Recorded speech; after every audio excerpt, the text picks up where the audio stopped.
When Rose beat Joanna Jędrzejczyk for the second time, she was on top of the sport. On one of the best cards of the year, Rose outstruck Joanna over 5 rounds, essentially ending the rivalry and establishing herself as undeniably the best fighter in the division. Considering her popularity, she seemed poised to make a major impact on the sport, and she had already outlined the influence she wanted to have in terms of being a respectful counterbalance to the trash talk that was gripping MMA at the time. I feel like it's, a time for a new era in this, sport. I think we have a great opportunity as fighters and athletes to be good role models, Unfortunately, a confluence of factors that would ultimately threaten Rose's career were already in play. The most obvious was the long-lasting impact of the bus attack. One of the things she later spoke about was that at first she had no idea it was Conor. All she saw was a mob attacking the bus, and by the time she realized what was going on, she had already been badly rattled. I had no idea who that was attacking us. All of a sudden, I see a big old fist. I didn't know it was Conor until a little bit later. When he threw the dolly, in my head, once I found out that it was Conor, I was a little relieved. It kind of seems like an overreaction, but the bus resonated with Rose in an especially negative manner. It took her back to her youth, which was rough, and partly characterized by violence and dysfunction. Riding to school as a young girl, there were people throwing things at her bus. The attack brought those fears back, and with them, a major adrenaline dump. But I still was on edge because it just took me back to when I was a kid, riding to school through bad neighborhoods on a bus, people throwing shit at our bus. And I've never been completely cornered like that. I wouldn't be surprised if Rose had nightmares about this exact scenario as a girl, being trapped on a trapped bus with a group of fucking lunatics trying to get in. And a large part of her life was dedicated to removing herself from these exact types of chaotic situations. Everything that was from my childhood, this is what I fought to get out of. And this is back to stupid street that, I don't want to be around that anymore. That's what I fought my way out of. And so here I find myself again. On the night of the fight, when she unclenched her fist for Whitman to wrap her hands, they had been clenched so tight they were bleeding. Psychologically and physiologically, there was a lot going on. I was super shell-shocked from that. I was so tense that when Trevor was taping my hands, I was clenching my fist super tight. I turned over my hand and it's just my hands was bleeding. That is crazy. And Rose comes from an abusive background. And that type of scenario, the one thing is I feel like Rose is one of the most mentally strong people I've ever worked with. But she's also true to her senses and what she's feeling. That's why I enjoy coaching her. And she fears fighting more than anybody. She cries the day we're fighting. When we're about to walk out, she deals with this. But the way she faces it when she's in the moment, she's wonderful. But the hard part with her is she's always eating herself up mentally. And that's, I think right now she's dealing with that. And a lot of people laugh at it and say, oh, it's just this, it's just that. I mean, all I can say is you can't really say how it was unless you were there. And then also, what perspective are you coming from? What traumatic situations does that bring up? But a lot of people didn't consider the varying life experiences and psychologies at play, and she got destroyed on social media.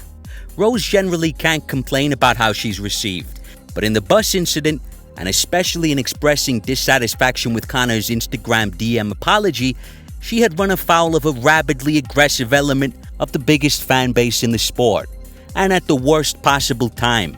Conor's rivalry with Khabib was an especially vicious and really mindlessly defensive period for fans of both sides.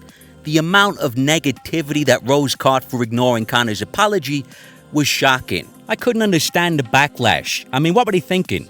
Yes, Conor did attack the bus, causing a huge adrenaline dump, jeopardizing the biggest fight of her career, but to be fair, he did shoot her a DM afterwards. The guy was probably taking his shit at the time. Thought, yeah, I'll just shoot Rose a little message now, square that whole situation. You can understand why she wasn't excited to accept that apology. I did get a Instagram message from him, but I don't really know if that was really him or, to me, that doesn't seem like the type of way that, I don't know, it just didn't seem like a sincere apology from an actual person, you know what I mean? So to me, I didn't really, I guess, consider it a real apology. Okay. And she got crucified for that stance. The least offensive insult that was thrown around was that she was undeserving of the name Thug. The worst thing that was bandied about was the idea that the whole thing was fake. She was pretending to have experienced some type of trauma. Connor would be hearing from her lawyers. Rose would show up to the court case in a full body cast, being pushed around in a wheelchair by Pat Barry, who would also probably be wearing a neck brace. Lots of accusations that all they wanted was a settlement. So it was massive insult to injury. The incident had a terrible effect on her, and on top of that, suddenly she's dealing with the backlash. The whole thing was pretty ugly, and only one of a number of factors that were already in play. But the net result is that she basically hid under a blanket for months. Rose is a natural introvert, and outside training, all of a sudden she was living like Boo Radley. She almost didn't come out of her house for months. We saw nothing in terms of interviews, and she was especially weary of crowds. Oh, yeah, completely. She doesn't leave her house. I mean, she goes and does the media. Oh, yeah, she's like, if you just bring the subject up, it's the promotion of showing that butt isn't it for promoting the show that's coming up. Yeah, it's great promotion, sells tickets, but I mean, it bothers me just on how much it bothers her. I mean, it instantly brings it up. We're visual people, and then when it brings up pictures of that same scenario. I got into the point where, like, I didn't want to leave my house unless it was for money. Like, I'm not, whereas when I first started, we would always go on adventures and do things for fun. Like, not like traveling wasn't just a job. It was, to learn stuff and to like explore and do different things. And then we stopped doing that because things got so rough and things got so like difficult for me. When Rose finally did resurface, it was on the announcement that her second title defense would be against Jessica Andrade in Brazil. At the press conference, she really looked and sounded like she was in a great place. Yeah, it's an honor to be here.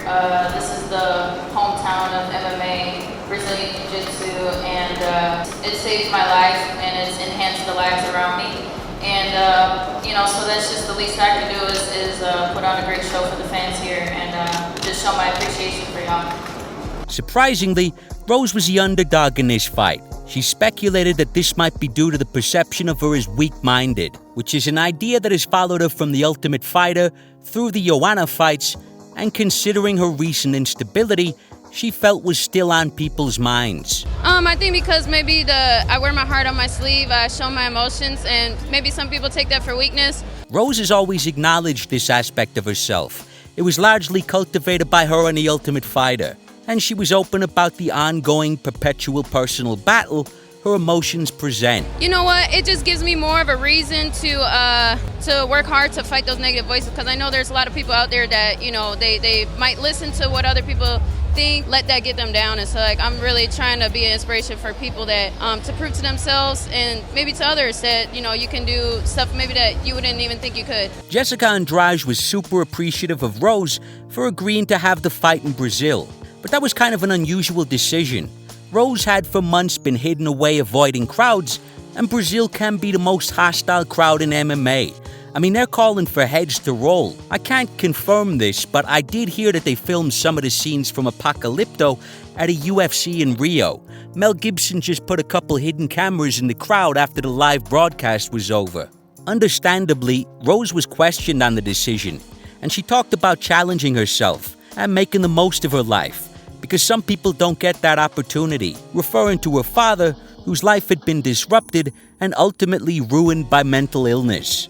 Going to Brazil was a chance to do something meaningful, to take a risk and make the most out of her life. Chandler made a similar point, actually. Is it uncomfortable? Absolutely. Is it scary? Absolutely. But nothing great in life was ever accomplished by trying to shy away from fearful or scary scenarios. Life begins and ends at the end of your comfort zone. My father not being in my life because of, his mental illness and stuff, it's kind of like that's kind of a reminder for me to just like try to reach my potential as much as possible. And just because I may have all the I can come up with all the excuses in the world to like not do something, or I didn't have to take this fight. I didn't have to come to Brazil and leave my home to fight this girl, but at the same time it's like a huge opportunity, and it's a great way to reach my potential and give it a shot, and if that doesn't happen, then that's meant to be, and that's really there all is to it. But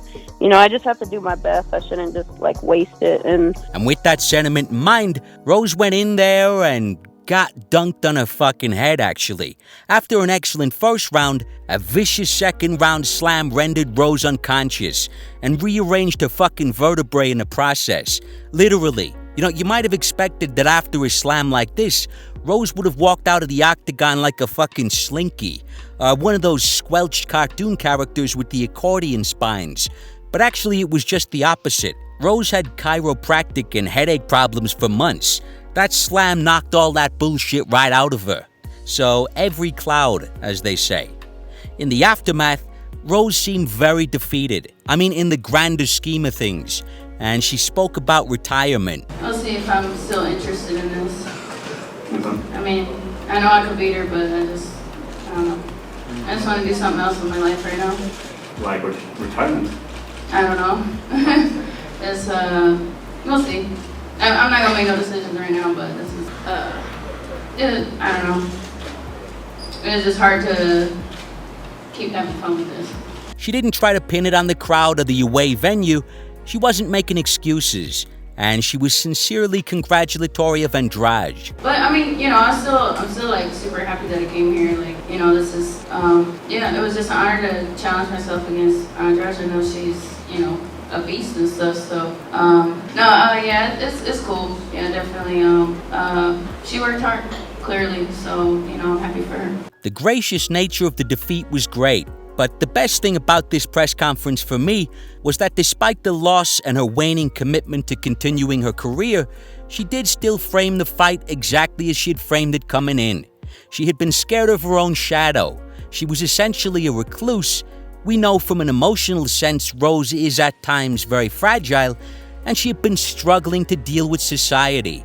Her takeaway was that despite the loss, there was still some inspiration to take away from simply showing up and facing her fears. There was still something to be proud of. Obviously there was, but it was great that even in the immediate aftermath of a loss, she could appreciate that herself. I do. You know, it's a great way to just realize what I do this for. You know, it's for the fans. It's for to inspire, you know, other people that might not have the most confidence in themselves, that they can be strong, they can build themselves up, and, you know, a little crybaby like me can be in a thug in a cage. I try to use this opportunity as a platform to like maybe inspire other people that are fearing something or whatever. Just like go face it, like whatever. It's not. Your mission is to inspire people. I think it says something about like if a crybaby can go and do that, everybody can. Yeah, you know, wins and losses, like it's what you do after that that's what's important. And what did Rose do? Well, initially she vanished, and it was 6 months before she shed some light on the retirement talk. Obviously, when a fighter is trying to explain their losses, there is one huge factor that's beyond explaining. In this case, Andrade dumped Rose on her fucking head. You could say end of story. But the fighters are always going to look for the things that weren't exactly optimal, the issues in their lives that may have caused them not to perform to the best of their ability. In Rose's case, she felt there was a number of factors. The second victory over Joanna was for her, in a personal sense, the end of an era. It was the top of the mountain. In the years that preceded it, her mixed martial arts career had been entirely focused on a single point. We saw this before with Tyson Fury. He worked his way to the top, toppled a monster.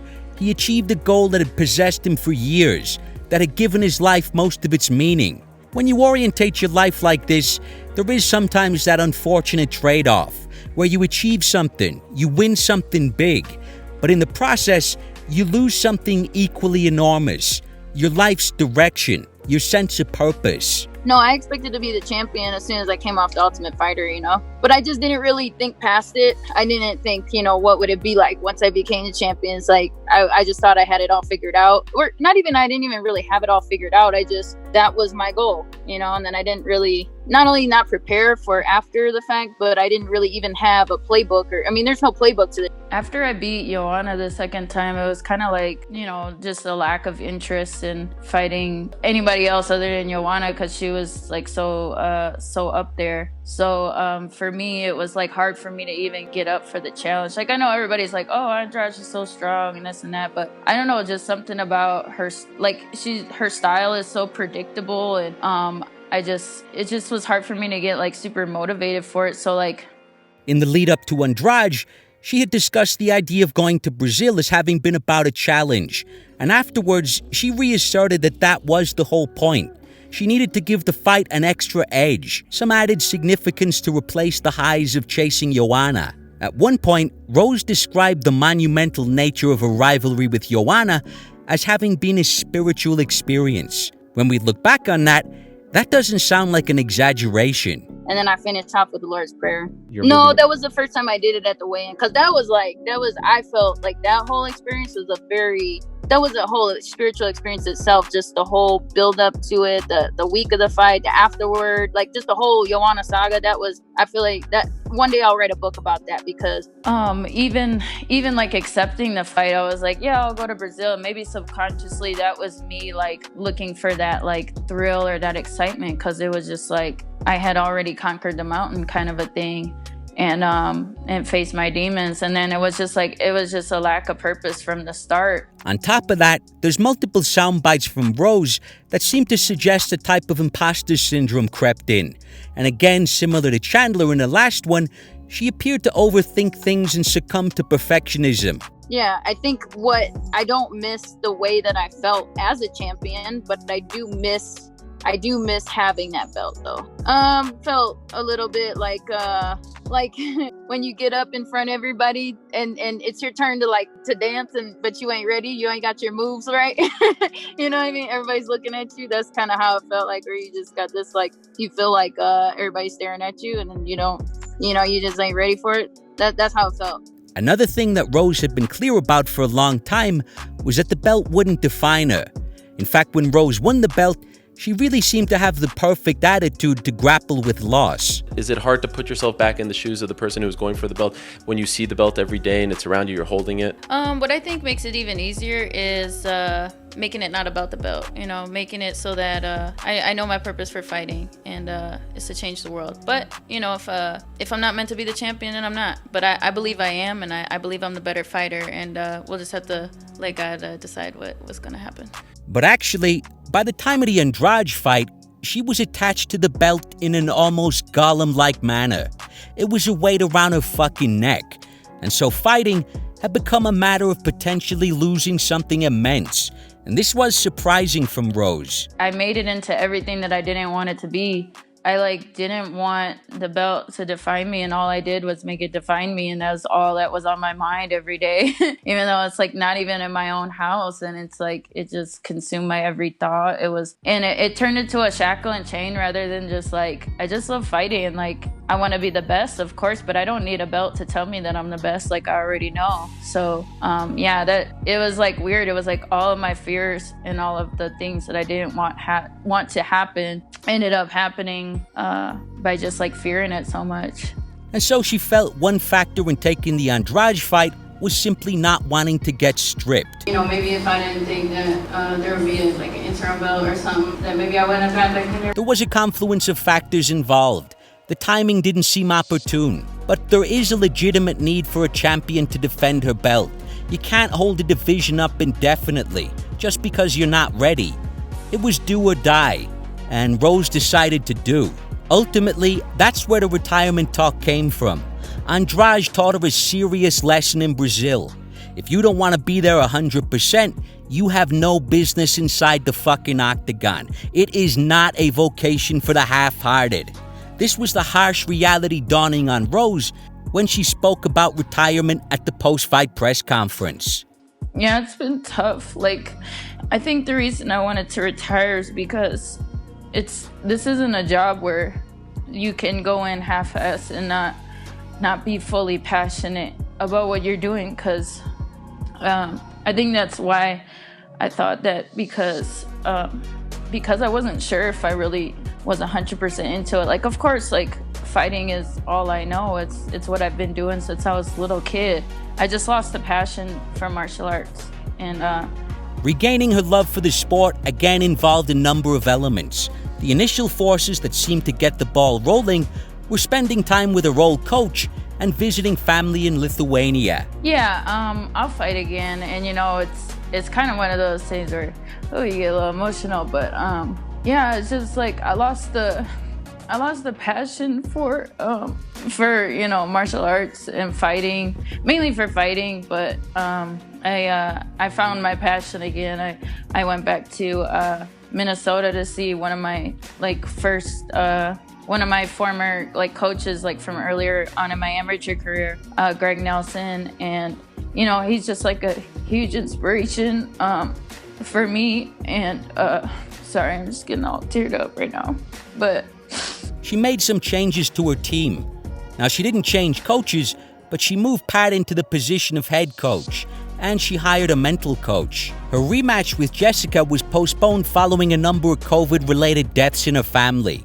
And these deaths kind of appeared to impact Rose's outlook in a positive manner. They recalibrated her attitude towards over-attachment. They reminded her of the impermanence of things.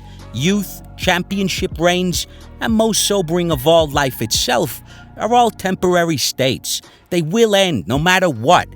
And that was the accepting perspective Rose had when she won the belt in the first place. Yeah, so a couple family members, they're living in a hot spot where, COVID-19 was. And yeah, they came down with it. They got put on ventilators, and shortly, in a few days, it just happened like that, passed away. So even though it was very tragic, I learned a lot from it, that this life is temporary. Like, everything's temporary. So this is my purpose right now. It's not going to be my purpose forever, but this is what I'm doing right now, and I got to make the most of it and enjoy it. She also took from it the idea that certain things are just beyond your control. You can get in the headspace of trying to micromanage and plan everything, and then something like a pandemic and a number of deaths can shake things up and remind you that, hey, there's only a certain amount of this you can control. Sometimes shit just goes sideways.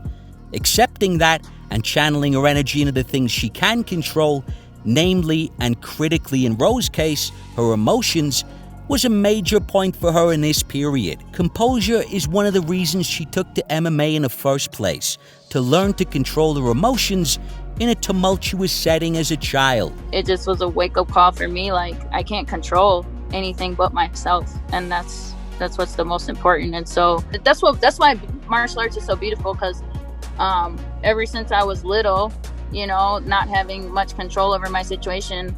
But when I did go to martial arts practice, that gave me a sense of control over myself.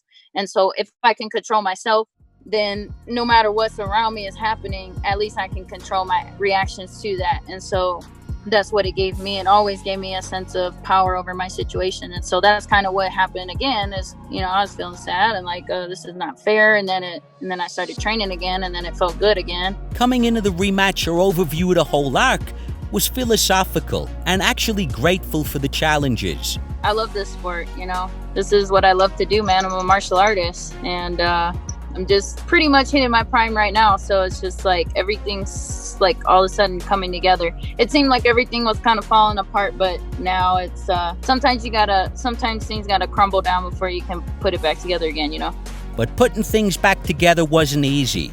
Just like the first one, everything seemed to start off well for Rose. Over the first 2 rounds, she outstruck Andrade. Great footwork and head movement, just a very solid technical performance. But in round 3, Andrade came out looking for blood, landed some huge fucking shots, really messed Rose up here. The big takeaway from this one, or at least what sticks in your mind, wasn't about the technique or skills of the first 2 rounds as much as about the heart and durability of the final one. Rose took the decision, but also took a serious ass-whooping in the process. She avenged her loss, but in those 2 fights, Andrade really dragged her ass through hell. Tough couple fights for Rose. That hurts. Turns out my nose is broken. But everything else is good. They were worried about my eye, but everything's fine with my eye. Yeah, the deviated septum feels really uncomfortable. And then obviously, I got caught, But overall, I was just so proud of myself, Rose started planning for the new champ, Zhang immediately after the Andrade fight. We started game planning for that fight in the hospital an hour after the fight. Yeah, I would love to fight her. I mean, she's awesome. She's really, really technical, really strong, just really overall a master. So it shows in her style, like just the discipline, just like she's like a robot, you know what I mean? Like she's like a cyborg, like machine, you know? Wei Li was also complimentary of Rose and had wanted that fight for a long time. 然后 Rose 她很厉害，她曾经2次击败 Joanna， 她也是一个非常谦虚、非常好学的。我看她在那个社交媒体上也在练咏春，对，她也在学中国的功夫，所以对我觉得她也是。Rose made some anti-communist remarks, which were interesting, but mainly for some fans and media to chew on. It never seemed to stoke any hostility between the two fighters. Some people speculated that Wei Li took it on the chin because there was a man with a gun standing just out of frame during her interviews. But really, I don't think she gave a shit.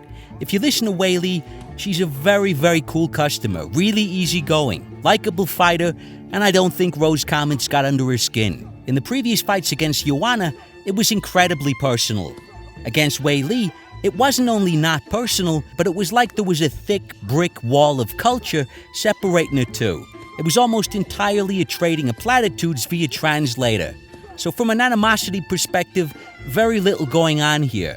Instead, they both framed the fight as an exchange of martial arts ideas by two masters of the craft. 我们2个人都是武者，然后都是互相切磋嘛。我觉得就是中国有句古话就说的是不打不相识，打成一片嘛。就是有时候打不是说是打，我们真的是有敌意的。我们打的话，我们才能更好的去了解对方、认识对方，对，然后以武会友。In light of the respectful dynamic, the bulk of the excitement came from the popularity of Rose and the sheer aura surrounding Zhang. And having not lost since her MMA debut, this felt like the second undefeated champion Rose had faced, the second fighter who had shredded much of the competition and did so looking like a much more powerful and consistent fighter than a Rose of late. Styles make fights, but it was hard to ignore the fact that Zhang had recently mangled the woman who just gave Rose hell twice. There was a question, would Rose simply find herself outgunned in this one? Would Zhang just be too much? The answer? A resounding no. Rose went in there and molly-whopped the fuck out of her ass. After a brief feeling out process, Rose caught her with a sneaky left high kick. Zhang hit the mat, and Rose closed the show. Sensational fucking finish. In the aftermath, Rose expressed enormous gratitude for the event. Made me feel so grateful and humble and blessed. Thanks, Rose. Thank you. Rose had previously said the best she ever felt inside the cage was her first fight with Joanna. After this performance, she reevaluated that idea. The way that I felt as a fighter, I felt the best when I fought Joanna the first time. Like, I just felt like a totally different experience that I never really...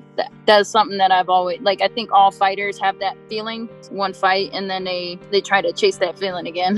Was this the best version of Rose Namajunas that we've ever seen in the octagon tonight? I would say so, yeah. Just everything...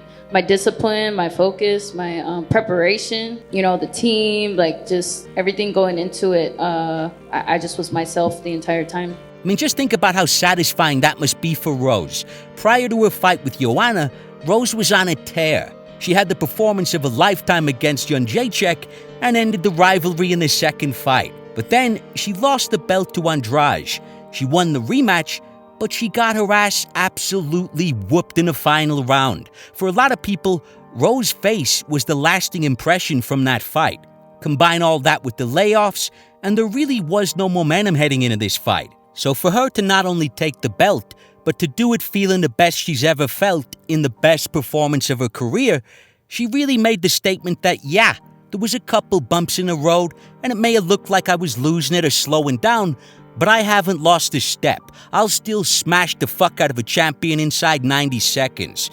That must have been so satisfying under the circumstances of the last couple of years. And you could see how much it meant as soon as Dana wrapped the belt around her. And new Strawweight champion, Namajunas! Pat Barry, who completely lost his shit in the octagon, he may have been less prominent in this video than the last one I made, but as I said, Having stepped in as Rose's head coach prior to the Andrade rematch and considering the nature of the finish, he was more present than ever in terms of what transpired inside the cage. Yeah, I've been building my dexterity and my legs a lot. That's something that once we got Trevor's fundamentals in the jab and the boxing fundamentals for MMA, we just start adding in them Pat Berry kicks in there again. But that particular technique we worked on, that was definitely part of the game plan, and I knew that was a vulnerability that she had. Pat's been to China. He's kickboxed there for a long time, and in his early days, and a lot of his knockouts came from left high kick over there. Yeah, and it's just something that we had worked on. I was just so happy because I wanted to win it for me, but I knew also how much Pat wanted to win that thing too. I was really happy that I could make him so happy too. Not that I was like doing it for him or anything like that, but I'm just so happy that I know how happy it's gonna make him. Catching Wei Li like that was just incredible. It was the highlight of the best card in a long fucking time. Sensational shit.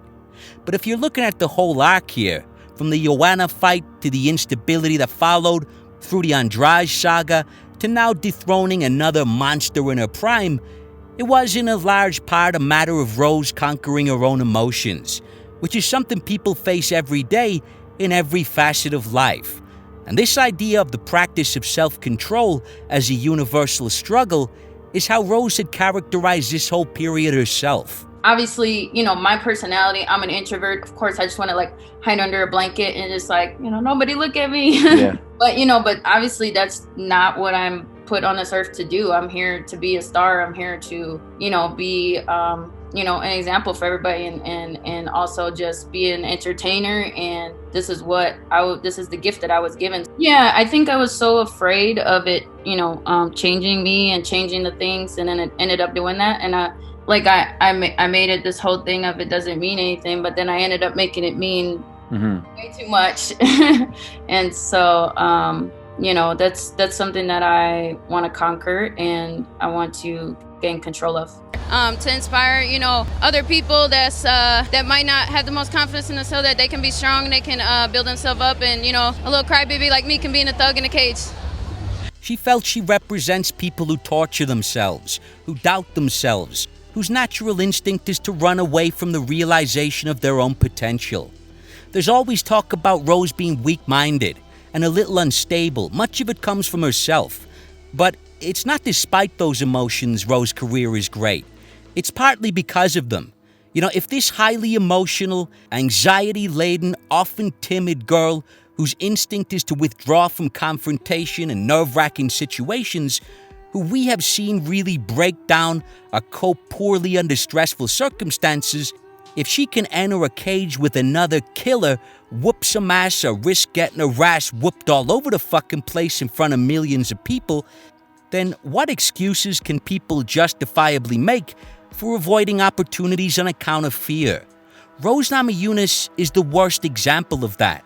But by sheer determination, she demonstrates the extent of the psychological obstacles a person can overcome with enough self-awareness and dedication. And this was, for me, the most resonant message Rose tried to impart in this whole tumultuous period of her career.